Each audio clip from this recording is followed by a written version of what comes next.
Nabi SAW jaga kebersihan. Beliau selalu menggunakan minyak wangi. Bahkan para sahabat mengatakan kami kalau salaman dengan Nabi SAW kami temukan baunya sampai 3 hari. Kadang-kadang minyak wangi Nabi SAW menetes dari rambutnya alaihissalam. Dan beliau mengatakan dicintakan untukku dunia ini karena adanya wanita yang untuk disayangi. Ada istri, ada ibu, ada adik, ada anak perempuan. Dan minyak wangi. Wangi-wangian. Nabi SAW suka menggunakan siwak sehingga giginya bersih. Gitu kan.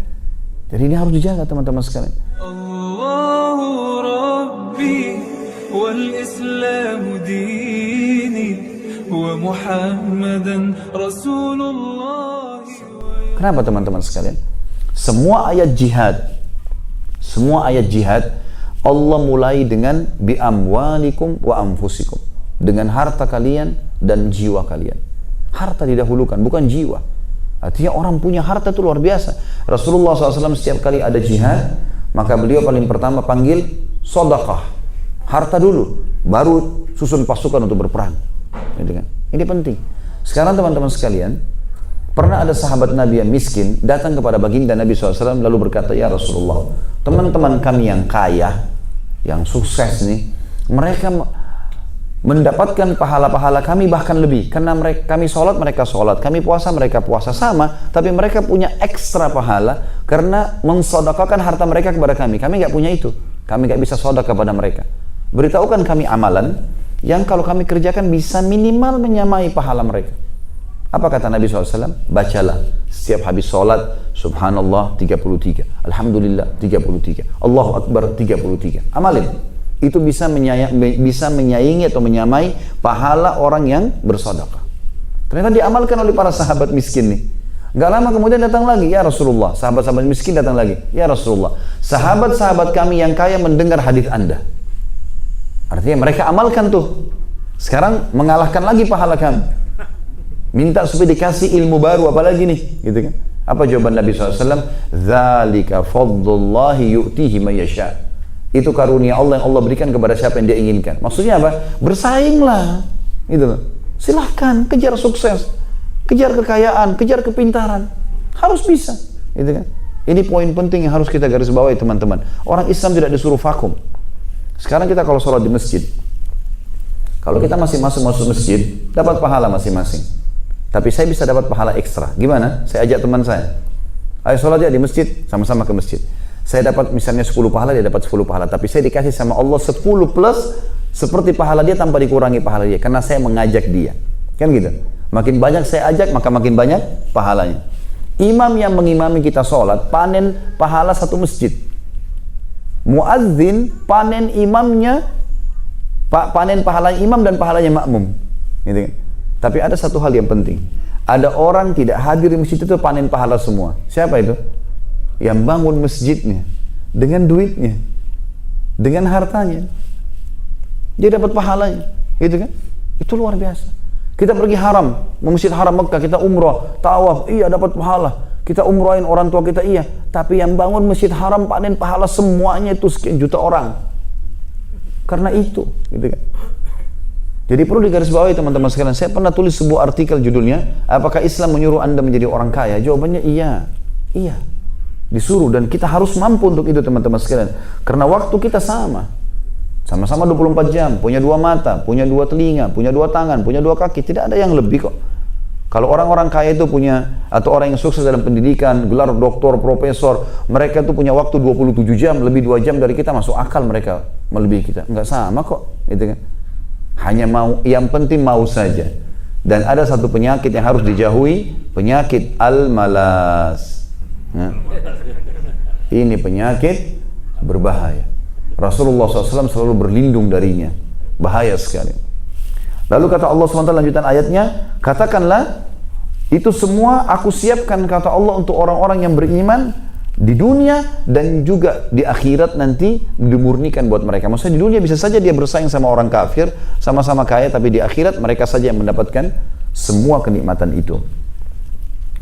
Juga dikatakan oleh Allah Subhanahu wa taala dalam surah Jum'ah tentang salat Jumat ayat 10. A'udzu billahi minasyaitonir rajim.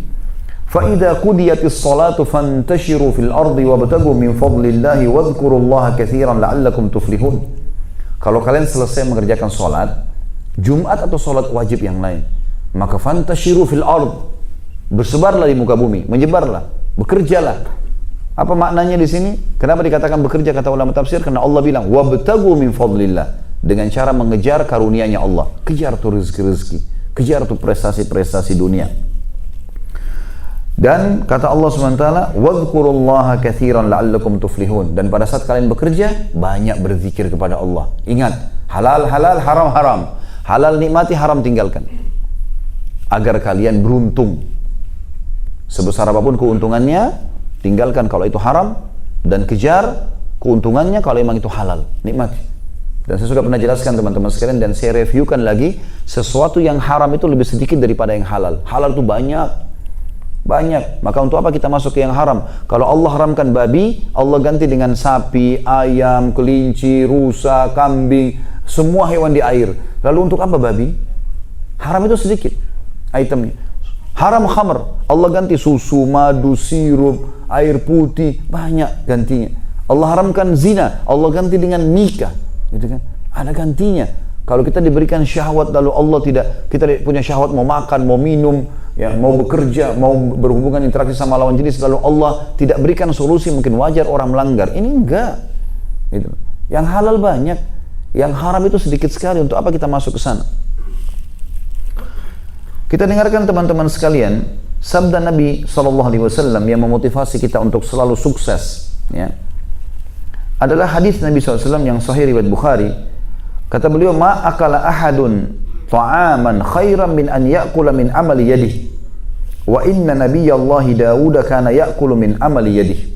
Tidak ada sesuatu yang paling berkah, mulia daripada seseorang memakan dari hasil keringatnya sendiri. Dan ketahuilah, kata Nabi SAW, ya, bahwasanya nabinya Allah Daud selalu makan dari hasil keringatnya. Bukan mengemis sama orang, enggak, bekerja. Kita mulia. Ingat teman-teman, jangan pernah membuka pintu kemisan, mengemis ini. Kata Nabi SAW, tidak ada seseorang yang membuka pintu iffah, kemuliaan, dia mau dapat hasil tapi dengan kerja. Ya. Kecuali Allah bukakan pintu kekayaan. Dan tidak ada orang yang membuka pintu mengemis, mau minta tapi tidak mau berusaha ini. Ya. Kecuali Allah bukakan pintu kemiskinan. Nggak boleh dalam Islam ini. Ya. Kemudian juga dalam riwayat Imam Muslim dikatakan kana Zakaria alaihissalam najjaran. Ketahuilah, kata Nabi SAW, Nabi Zakaria adalah seorang tukang kayu. Bukan aib, yang penting dia profesional di bidangnya, akan mendatangkan income, ya. Kemudian juga dikatakan dalam riwayat anna Idris kana khayyatan yatasaddaqu bi fadli kasbih. Nabi Idris alaihissalam adalah seorang tukang jahit, dan dia bersedekah dari hasil, ya, jahitannya itu, keuntungan jahitannya. Orang juga kalau mahir dan profesional, dia dalami ilmunya, maka insya Allah dia akan dapat keuntungan yang besar di situ.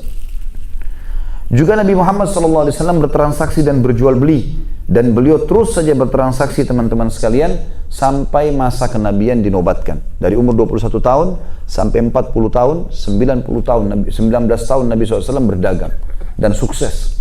Tidak ada orang yang sukses beliau di Mekah pada saat itu. Pada saat beliau mulai berdagang, orang-orang Mekah banyak membawa duit dari Mekah ke negeri Syam. Beli barang, nanti barang itu dibawa ke Mekah lagi untuk dijual. Jadi cuma sekali transaksi. Beli di Syam, jual di Mekah. Nabi SAW waktu membawa harta-harta orang Mekah termasuk Khadijah sebelum menikah dengan beliau alaihissalatu wassalam, Nabi SAW membeli dengan harta itu semua produk Mekah. Jadikan duit semua, produk dibawa ke negeri Syam, dijual di negeri Syam, untung beli barang Syam dibawa ke Mekah. Sampai akhirnya Rasulullah SAW menjadi orang yang kaya raya. Dan keliru orang yang mengatakan Nabi SAW miskin. Keliru sekali. Waktu beliau menikahi Khadijah, maharnya Khadijah 21 ekor unta. Antum di sini tahu mungkin harga unta. Kalau yang bagus bisa 10.000 real harganya. Yang besar. Dan dikasih di sini, Nabi SAW kasih unta betina merah. Itu unta yang paling mahal tuh. Kalau di Saudi mungkin sekitar 10.000 real harganya. Di sini mungkin sama, kurang lebih. Kurang lebih begitu teman-teman. Bayangkan kalau kali 25 ekor. Ya. Berapa mahar Nabi SAW kepada Khadijah? Ratusan juta. Yang kita kadang-kadang di Indonesia cuma kasih perangkat alat sholat. Gitu. Nabi SAW kasih dengan begitu. Ya. Nabi SAW teman-teman sekalian menggunakan baju yang bagus, kain katun dari Yaman. Nabi SAW makan daging kambing. Dalam riwayat Bukhari, beliau paling gemar makan daging kambing. Dan beliau paling suka tharid. Tharid itu adalah roti gandum ditaburi kari kambing di atasnya. Dan itu makanan favorit pada saat itu. Tidak pernah ada riwayat menyebutkan Nabi SAW makan roti kering. Sebagaimana sebagian orang begitu. Begitu kenal agama, pakaiannya jadi kotor, penampilannya jadi kotor, bau badannya ada, masjidnya kotor. Ini kenapa jadi berubah begini? Mestinya makin dekat dengan agama maka makin bagus kan? Mestinya. Tapi ini enggak. Kok malah jadi jorok ini? Gitu kan? Ini keliru. Ya. Saya punya pengalaman, subhanallah. Istri saya mu'allaf, ya, masuk Islam. Awal dia setelah masuk Islam, saya carikan kegiatan. Kebetulan dia punya keterampilan di salon gitu. Kemudian saya bukain untuk akhwat-akhwat yang sudah belajar taklim saja. Ini cerita waktu saya masih di Makassar tahun 1990, tahun 2000 lah, pas balik dari Madinah waktu itu. Sekitar 17 tahun yang lalu. Maka dia baru masuk Islam, belum terlalu tahu gitu, baru masa belajar. Datanglah banyak akhwat-akhwat kita pakai jilbab besar, pakai cadar, masuk di salon. Udah di rumah, di teras biasa di dalam dalam ruangan yang cukup lumayan lah besar. Setelah itu dia mau tanya saya, tapi dia malu karena dia tahu dia Nasrani, tadinya masuk Islam. Dia mau tanya tapi dia malu gitu. Lalu dia bilang, maaf, ada yang saya mau tanya. Silahkan, saya bilang, apa yang mau ditanya? Dia bilang, apa memang dalam Islam tidak diajarkan orang harus bersih? Saya tanya, kenapa? Dia bilang, ini akhwat semua yang datang ke sini pakai jilbab besar ini, begitu buka ketombenya banyak, kutunya banyak, rambutnya bau, gitu kan? Kok malah pakai jilbab besar malah begini nih hasilnya, gitu. Justru mestinya dia lebih rapi dan lebih bersih kan? Teman-teman sekalian, Ka'ab bin Malik radhiyallahu anhu, sahabat Nabi yang mulia, pernah lewat di depan rumah Nabi SAW, tidak sengaja lewat. Beliau lihat bulan purnama lagi terang, indah sekali. Saking indahnya sampai Ka'ab tidak mau mengalihkan pandangan matanya. Dia bilang, luar biasa nikmatnya melihat bulan purnama itu. Gak sengaja ini depan rumah Nabi SAW. Dia bilang tiba-tiba Nabi SAW buka pintu rumahnya. Beliau lagi keluar, baru habis mandi, menyisir rambutnya dengan rapi ke belakang. Beliau menggunakan jubah berwarna merah, ada garis-garis hitamnya. Maka saya lihat ke arah Nabi SAW.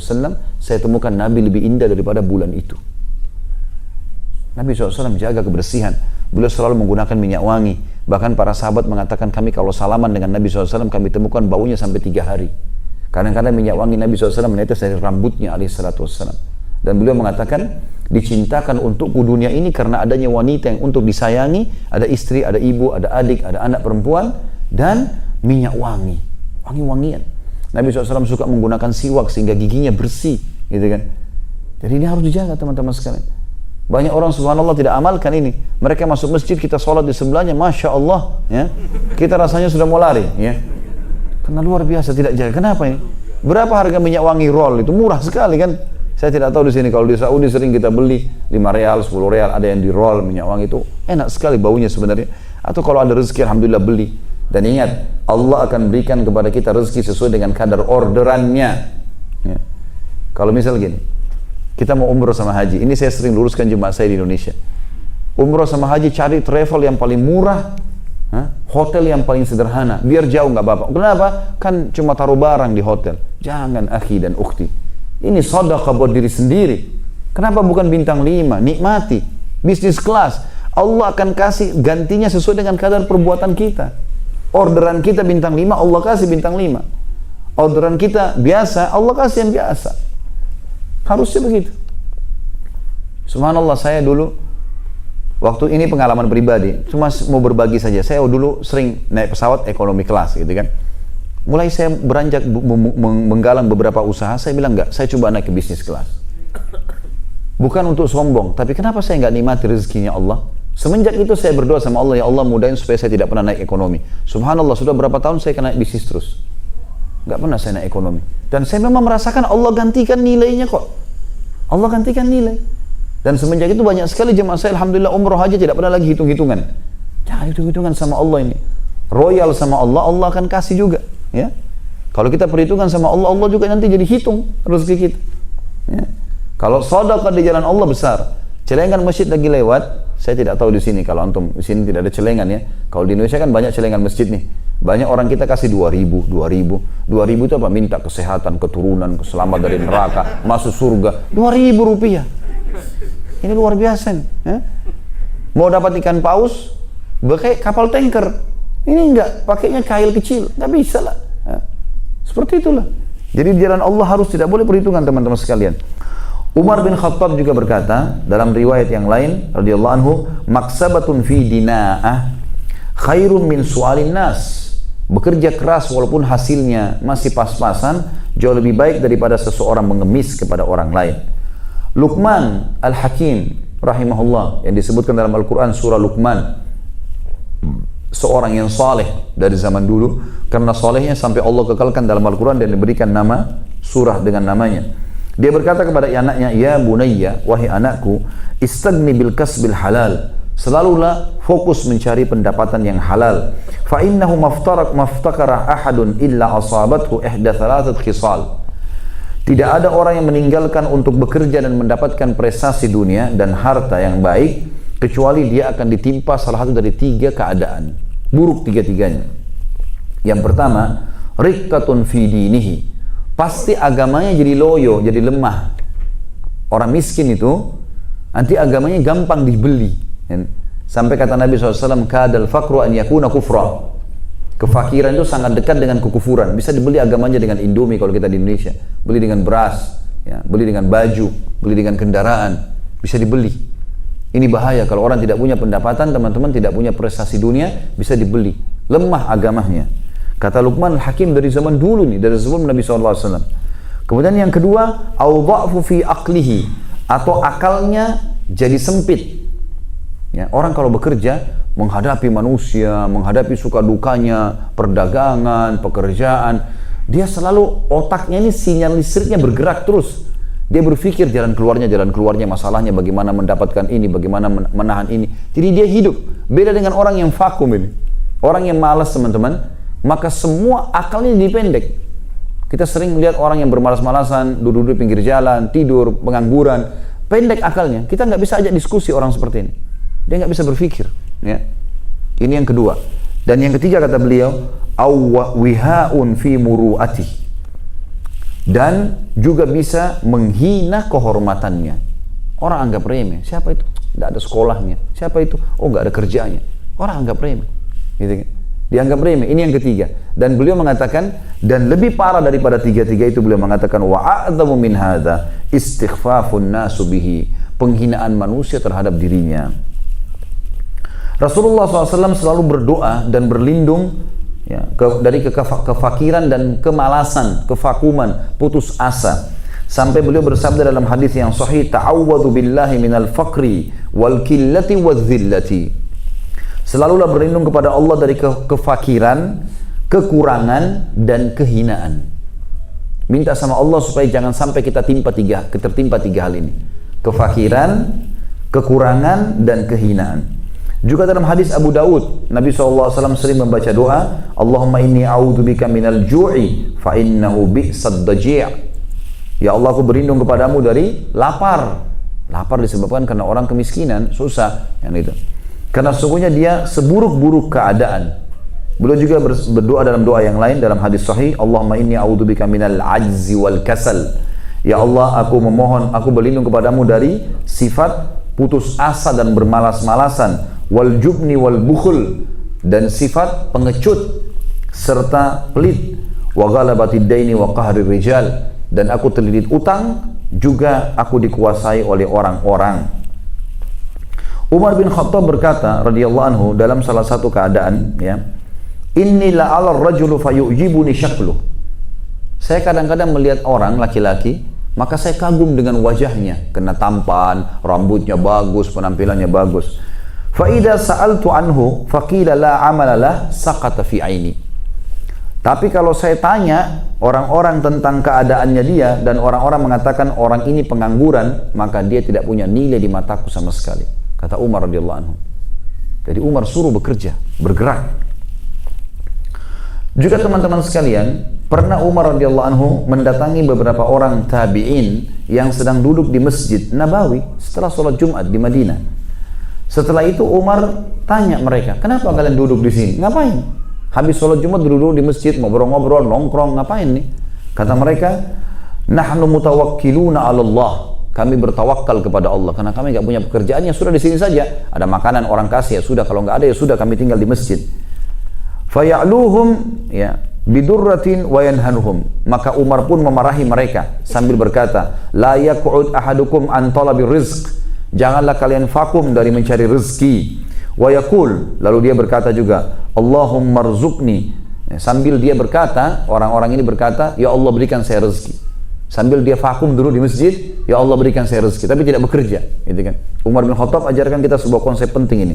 Waqad alima anna as-samaa la tumtiru dhahaban wala fiddah. Padahal dia sudah tahu langit tidak akan pernah dari hukum Allah menghujankan emas atau perak, enggak mungkin. Dia harus bekerja ikhtiar, baru Allah kasih. Muhammad bin Thawr juga berkata bahwasanya Sufyan ats-Tsauri, salah satu ulama tabi'in. Tadi kebetulan pagi kita sempat menceritakan tentang Sufyan ats-Tsauri rahimahullah, seorang tabi'in yang masyhur, ulama besar ya, yang terkenal memiliki julukan Sajjad, orang yang paling suka sujud ya. Dia tidak angkat kepalanya dari sujud kecuali sudah sampaikan seluruh hajatnya kepada Allah. Dia pernah melihat orang-orang lagi duduk di Masjid Haram Mekah karena beliau ulama Mekah. Lalu ditanya, "Ma yujlisukum?" Apa yang buat kalian duduk-duduk di sini? Qulna ma nasna. Mereka pun berkata, apa yang kami harus lakukan? Kami nggak tahu harus buat apa, nggak ada ide. Mau kerja juga nggak ada pekerjaan. Kata beliau, qala utlubu min fadlillah. Keluar dan cari karunia-Nya Allah. Wala takunu iyalan 'alal muslimin. Dan jangan pernah kalian menjadi beban bagi orang-orang Islam. Orang-orang kayak kalian ini akan jadi bebannya kaum muslimin. Keluar, bekerja. Apa saja, angkat batu, apa saja, lakukan apa saja, bergerak. Dalam pepatah bahasa Arab dikatakan taharrak fa inna fi harakati barakah. Bergerak, karena setiap gerak itu akan datangkan berkah kok. Mesti kita bergerak, berusaha. Dalam pepatah bahasa Arab yang dikatakan manjadda wajad. Siapa yang berusaha dia pasti akan dapat. Ya. Kalau kita targetnya 10 minimal kita dapat 6 minimal itu. Pasti bisa. Nggak mungkin tidak. Nggak ada orang yang berusaha itu kosong, nggak ada. Pasti akan ada sesuatu yang dia dapatkan.